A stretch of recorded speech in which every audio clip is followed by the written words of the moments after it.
It is cold out there. Brighten up on me there. There you go. Just a Tim Hortons, getting a nice little Tim Hortons. Roll up the rim, folks. All you Canadian people, roll up the rim. Is back. And getting a charge here to Tim Hortons. 48 amps. Wow, free public charging and getting 48 amps is pretty good. As you guys saw in the thumbnail there, it is Pro Tips Volume 8. Took a while, I apologize. We're going to keep this one down to under 10 minutes. No excuses why I was delayed and all that kind of stuff. All your other videos you saw. I'm back. Pro Tips Volume 10.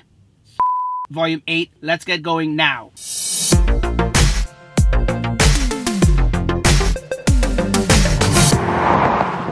Okay, starting right along. Pro tip number 1. It's one of the ones where you don't have to do anything. Watch this. You open up the climate, you adjust whatever you need to adjust, and instead of having to press this button here, I'm not pressing it, watch what happens. You don't have to do anything. If you just leave it, the climate control closes by itself. That's tip number 1. It's very simple, very short. Auto close climate screen. Okay folks, moving right along. Tip number 2. Now, this one's an easy one. So say you have a web browser open, or the energy open, or even a call. You press these little X's to get rid of all of them, right? Just the energy. Or like I showed you before, you can just use down here and swipe down with your finger. But here is the easiest way to do it. And this works for almost anything. Press this, the music button. The music button will always get you back to wherever the navigation screen is. Whatever is up, it will dismiss whatever is up. Even a calendar, dismiss it. A call, press it, dismisses it. Charging, if you're charging, press it, it'll dismiss it. Even the camera, the backup camera, I moved locations. I'm on a sheet of ice. Look at that. Dismiss it. It'll even work that if you want to dismiss the actual music and you want all navigation screen, you click it, it'll dismiss it. Press it again, it'll bring it back up. So this little button here, no matter what you're on, even if you're on this big screen, you bring it down, it'll dismiss it. It'll bring it back up to wherever you left it. But this is a good tip to have if you just want to quickly, I mean, like I said, you can always go back up here, but you're taking your eyes off the road for whatever reason to dismiss it for a split second. At least here, your hands are on the wheel here, right here, your hands are on the wheel. You can easily just quickly go like that and get the screen up or down or whatever way you want to look at it. So the music button is tip number 2. Okay folks, if you're like me and you like knowing a little bit about everything in the car while you're driving, see, I like to know the kilometers up there, but every now and then, there's the kilometers right there, but every now and then I want to know what the percentage is of the battery. So the long way, as we all know, is to go here, go to display, scroll down here, you see energy display, you can go distance, which I have it on now, or you can go energy. When you click, it toggles over to the percentage. Switch again, goes over to the kilometers, the actual distance. So you can keep going back and forth.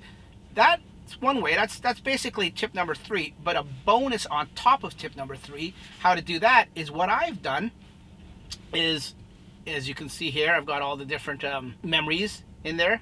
So all you do is, okay, so say it's in my normal driving memory, which is DaxM, and it shows you the miles there, or the kilometers there. I've made another one with all the exact same settings, but all I did is I named it DaxM with a percent. You click on that. Everything else is the same, but all it changes is the percentage. So my seats are the same, the mirrors are the same, the cruise control, the nav on autopilot, the autopilot, all that you have to make sure is the same.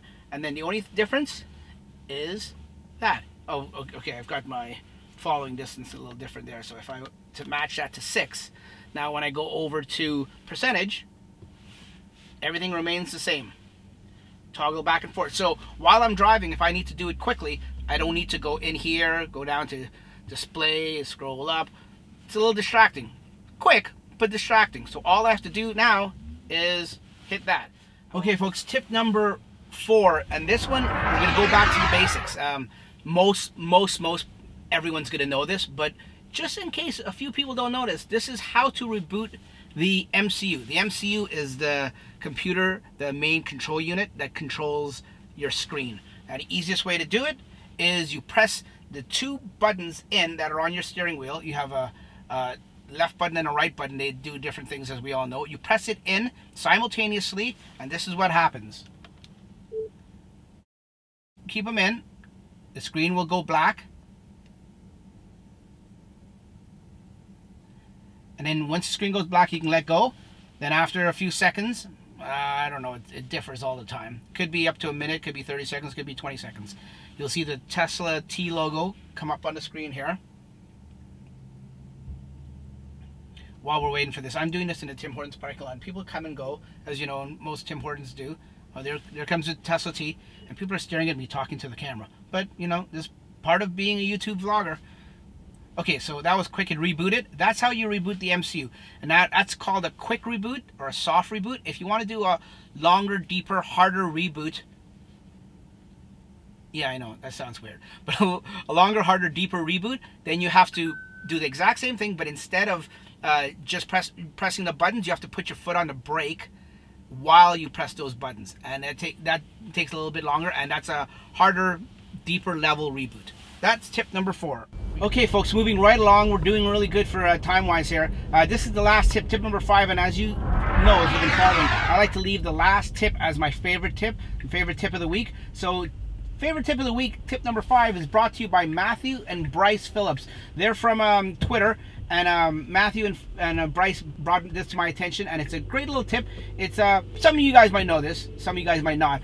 When you're traveling and you're either in cruise control or just traveling normally, as we all know, the speed limit is right there. It shows a little icon of the speed. It shows you what speed you're going at.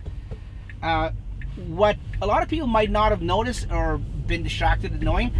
Okay, now here's an example of it. We're doing 60 is the speed limit. We're doing 50. Watch what happens when I go a little bit above 60. Like if I do about 70.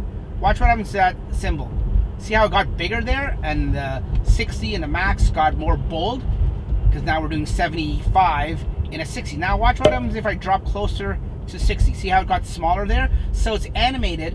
What that icon shows, that speed icon, is that it's animated and it actually gets bigger and smaller. Just to give you, if you're watching it, I mean, usually your eyes should be on the road. It'd probably be better if it was a tone, but then that would get nagging and annoying too at the same time. But if you are watching it at the time, you can see that it actually gets bolder to just sort of, I guess, alert you or bring it to your attention that you're going over the speed limit. And there you go. It's set for 10. See, when I go 70, it'll get bigger there. So that is tip number 5, folks. Okay, folks, just before I go, thanks for watching those tips. But before I go, want to give a big, huge shout out to all our European friends that are getting their Model 3s right about now. The ship Glover, whatever it's called, has been in dock for a while. It's been unloading those thousands of Model 3s from California. And what I want to do is make it a special thing for you guys. It's already special that you're picking up your Model 3s from delivery and you've waited. Oh, you guys, I thought I waited long. You guys have waited long. You guys have been so patient. So what I want to do for you guys is take a quick video or a picture, like a 30-second video or less, or a picture of you getting your car on delivery day, like all the excitement, whether it's you driving off in it or you getting into it or you signing the papers over. Maybe you might not want to do the signing paper, or maybe the key card, the salesperson giving you the key card, something that is memorable, showing that you guys are super excited about getting your Model 3s. And I will send it to me. I'll leave something in the description. I'll figure out a way, maybe a Google Drive or something, that you guys can send me that short little video or that picture, and I will post it. I will make like a European delivery episode just strictly dedicated to that, and I'll do a little thing and celebrate all you guys from all around Europe getting your Model 3s. Now, this is big and huge, exciting news, so I get it. So if you don't mind being unprivate or open to the world and being a little public, unprivate's not a word, public, that's the word I'm looking for, public. Send me those pictures and send me those videos, and trust me, I will put it out here. I will feature you in the video, and I'll give you a huge shout out and a big congratulations for getting your Model 3. So get that, look in the description below, get those pictures and videos into me, and I will, when I have like a handful, like 2 or 3 or maybe 5, depends. Yeah, probably 5. If I can get 5, I'll start doing it, and give me all your names and details like that, and I will give you a shout out, and I will put it in one of the episodes. Okay, so all my European friends, check down below in the description. We'll make this happen. Until then, folks, that's all I got today. We'll see you on the next one. Take care. Bye-bye.